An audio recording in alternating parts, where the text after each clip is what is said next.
Salí de mi propia boda cuando la mejor amiga de mi prometido envió capturas falsas a todos nuestros invitados diciendo que yo le era infiel, mientras él la defendía diciendo que era una broma. Me llamo Laura, 28F, mi ahora ex prometido Andrés, 29M, y yo estuvimos juntos durante 7 años. Se suponía que nos casaríamos ayer. La mejor amiga de la infancia de Andrés, Daniela, 29F, siempre ha sido una presencia significativa en su vida. En nuestra relación, su presencia fue un punto de fricción recurrente.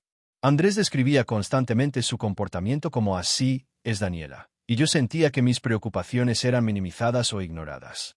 Nuestra relación, aparte de los problemas derivados de la participación de Daniela, había sido estable, y pasamos más de un año planeando nuestra boda. A lo largo de los años hubo muchas situaciones con Daniela que me inquietaban. No eran incidentes aislados, sino un patrón que, visto en retrospectiva, era alarmante. Por ejemplo, hace unos 2 años, me estaba preparando para una presentación de trabajo muy importante. Andrés iba a ayudarme a revisar mis diapositivas la noche anterior. Daniela lo llamó llorando, diciendo que tenía un problema de plomería menor en su departamento que era un desastre. Andrés salió inmediatamente para ayudarla, y se quedó allí varias horas. El desastre era una llave que goteaba, algo que el encargado del edificio podría haber solucionado. Terminé preparando todo sola, sintiéndome secundaria. En otra ocasión, durante lo que se suponía que era una cena de celebración por nuestro 5º aniversario, Daniela se unió sin invitación. Dijo que Andrés le había mencionado dónde estaríamos y que coincidía que estaba por la zona. La cena pasó de ser una velada romántica a Andrés y Daniela recordando su infancia, y yo sentada como una extraña. Andrés no vio problema, diciendo que Daniela era como de la familia. Daniela también tenía el hábito de hacer comentarios que parecían diseñados para socavarme a mí o a nuestra relación. Con frecuencia elogiaba a las exnovias de Andrés frente a mí o hacía bromas sobre sus épocas salvajes antes de conocerme, guiñándole un ojo como si compartieran un secreto. Cuando le decía a Andrés lo incómoda que me hacía sentir, él usualmente decía que Daniela no lo decía en serio, que yo era muy sensible. Rara vez, si acaso alguna vez, enfrentó directamente su comportamiento. La planificación de la boda amplificó estos problemas. Daniela tenía opiniones fuertes sobre todo, desde el lugar hasta la lista de invitados, y Andrés a menudo parecía ceder a sus preferencias o presionarme para que las aceptara, para mantener la paz. Insistía en involucrarse en tareas tradicionalmente reservadas a la pareja o a la corte nupcial, como acompañar a Andrés a medirse el traje, donde aparentemente rechazó su primera elección. Ayer fue el día de la boda. Yo estaba en la suite nupcial con mis damas de honor y mi madre preparándome. Aproximadamente 1 hora antes de la ceremonia, recibí un mensaje de texto de un número desconocido. Contenía una serie de capturas de pantalla que supuestamente mostraban una conversación mía donde confesaba una infidelidad y dudaba de casarme con Andrés. El mensaje acompañante decía: «Deberías saber cómo es en realidad. Esto ya se está comentando entre los invitados». Mi dama de honor, Andrea, vio mi expresión y le mostré el mensaje. Quedó horrorizada. Minutos después, otra dama de honor recibió un mensaje de su prima, que ya estaba en el lugar, preguntando si la boda seguía en pie porque alguien llamada Daniela había creado un grupo de WhatsApp con muchos invitados y les envió esas capturas diciendo que yo engañaba a Andrés. Quedó claro que Daniela era la fuente y había difundido deliberadamente esa información justo antes de nuestra boda. Andrea y mi madre intentaban entender lo que estaba pasando, sugiriendo que fuéramos a buscar a Andrés de inmediato. Salí de la suite, encontré a mi hermano y le pedí que llevara a Andrés a una pequeña sala privada cerca del salón principal. No quería ver a nadie más. Cuando Andrés llegó, parecía alterado, probablemente por haber sido apartado de los invitados. Le mostré las capturas en mi teléfono y le expliqué lo que Daniela había hecho, que había enviado eso a los invitados. Su reacción inicial fue una risa nerviosa. Dijo: «Vamos, Laura, tú conoces a Daniela. Tiene un humor raro. Probablemente solo es una broma estúpida, no intentaría arruinar la boda en serio». Lo miré, esperando más. Le pregunté si de verdad creía que esto era una broma. Le pregunté qué iba a hacer al respecto, sobre Daniela, sobre los invitados que ahora creían que yo le era infiel. Se pasó la mano por el cabello y dijo: «Mira, faltan minutos para la ceremonia. No hagamos una escena. Podemos hablar de esto después. Es solo Daniela siendo Daniela. No dejes que arruine nuestro día. Ignóralo por ahora». No hizo ningún movimiento para confrontar a Daniela, ni para hablar con los invitados o reconocer la gravedad de sus acciones. Su prioridad parecía ser evitar una escena y seguir adelante como si nada. La tranquilidad con la que desestimó algo tan vil, su defensa inmediata de Daniela y su completo desinterés por mi humillación pública y mi estado emocional fueron el punto de quiebre. Le dije que si él creía que esto podía ignorarse, que si consideraba que lo de Daniela era solo una broma, entonces no podía casarme con él. Le dejé claro que su negativa a defenderme, a defendernos frente a un acto tan malicioso, decía mucho. Él empezó a discutir, a suplicar, diciendo que yo estaba exagerando, que estábamos a punto de casarnos. No respondí más. Me di la vuelta, salí de la sala, pasé frente a mis familiares y damas de honor confundidos y preocupados. Le dije a mi hermano que me iba. Intentó preguntarme qué pasaba, pero solo negué con la cabeza y seguí caminando. Salí del lugar por una puerta lateral. Encontré un taxi y me fui. El trayecto fue un borrón. Mi teléfono comenzó a sonar casi de inmediato. Andrés, luego mi madre, luego mi padre, luego Andrea. No contesté. No podía hablar. Me registré en el primer hotel decente que encontré. Ya en la habitación, vi cómo las llamadas perdidas se acumulaban. Docenas de Andrés, muchas de mis padres, hermanos, incluso algunos de los padres de Andrés. Me mandaron mensajes diciendo que había caos en el lugar. Andrés, según los mensajes de Andrea, estaba frenético, intentando encontrarme y calmar a los invitados. Daniela, según los textos de Andrea, decía que yo había tenido un ataque de nervios, que estaba inestable y que me estaba inventando acusaciones para justificar por qué cancelaba. Mis padres intentaban obtener respuestas de Andrés, quien, al parecer, estaba sobrepasado. Han pasado aproximadamente 10 horas desde que salí del lugar. He hablado brevemente con mis padres solo para decirles que estoy físicamente bien, pero no lista para dar detalles. Las llamadas de Andrés no paran. Sus mensajes oscilan entre la confusión. ¿Dónde estás? ¿Qué pasó? La acusación. ¿Cómo pudiste hacernos esto? Y la súplica. Por favor, vuelve. Podemos arreglarlo. Estoy en una habitación de hotel, tratando de procesar la implosión de lo que se suponía sería mi boda. Andrés sigue intentando contactarme. Mi familia está en shock esperando una explicación completa. He recibido mensajes de amigos invitados, algunos confundidos, otros ya tomando partido por la versión de Daniela. Daniela está pintándome activamente como la villana que arruinó la boda sin razón.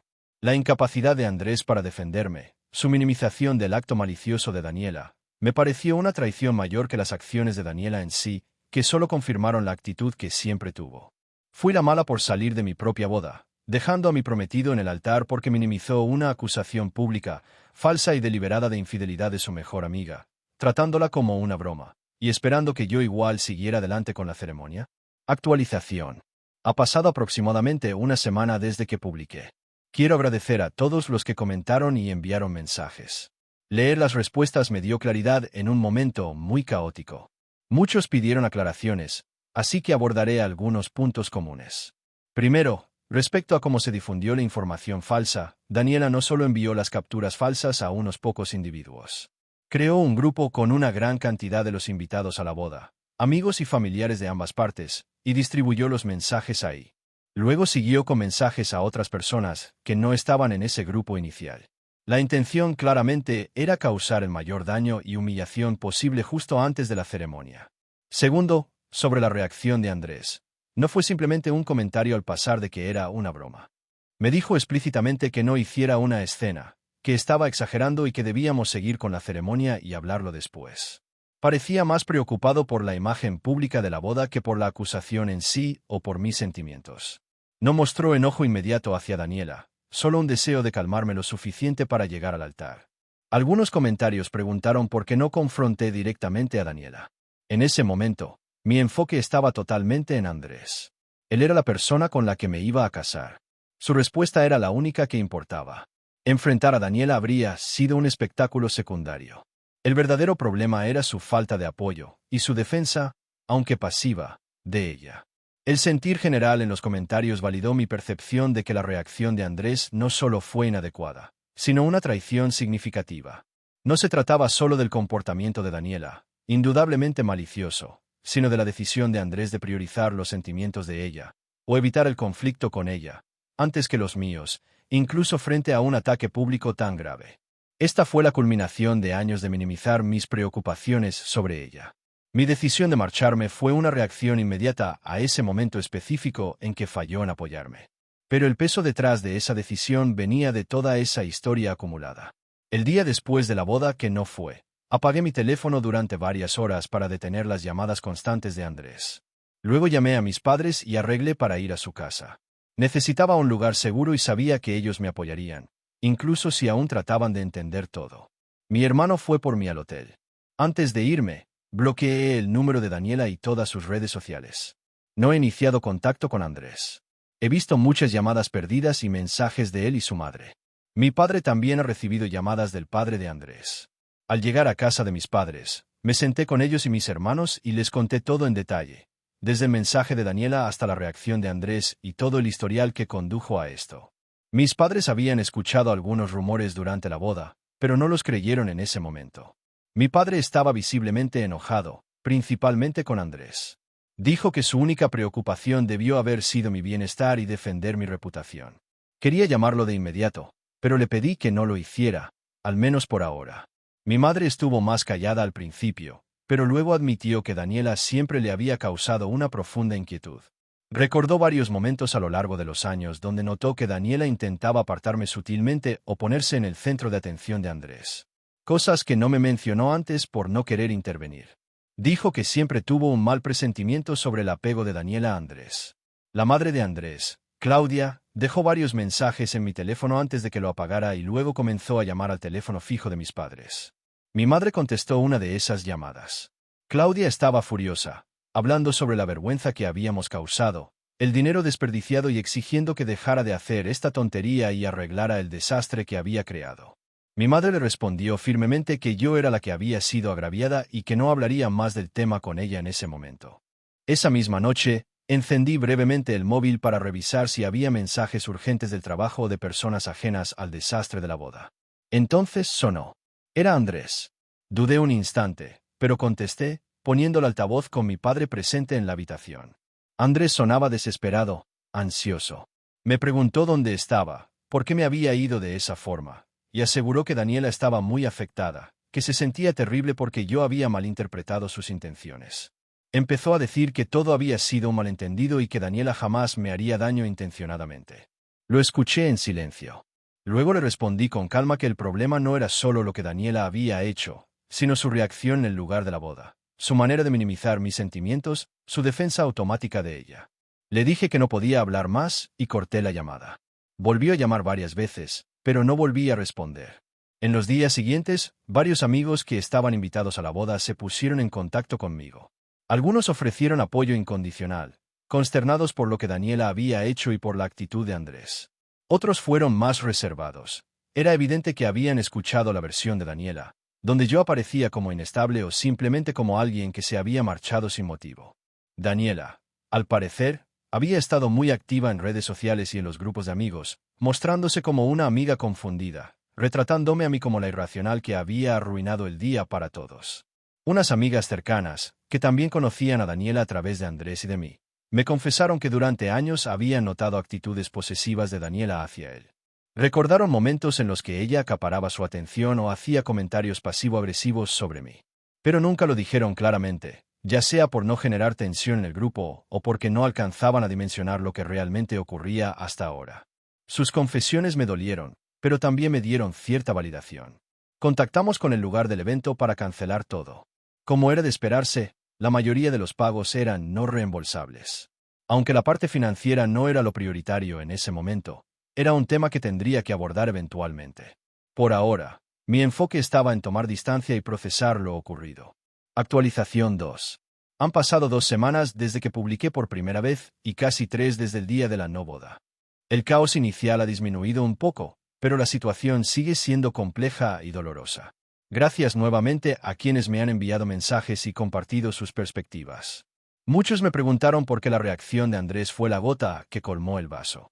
Y trataré de explicarlo. No fue solo por el mensaje malintencionado de Daniela. Fue por la reacción de Andrés, que no fue un hecho aislado, sino la culminación de un patrón de 7 años en los que mis sentimientos y preocupaciones, especialmente en lo referente a Daniela, eran constantemente ignorados o minimizados. Hubo muchos episodios menores a lo largo de nuestra relación.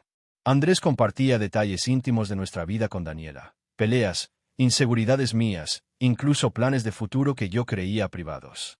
Me enteré por accidente cuando Daniela hizo referencia a algo que solo yo le había contado a él.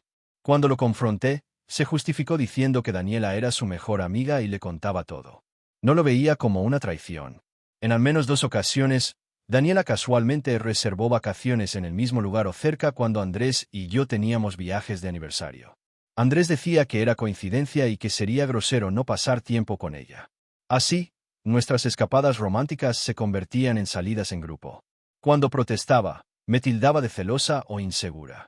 Incluso en mis cumpleaños, parecía más preocupado porque Daniela se sintiera incluida que por mis deseos.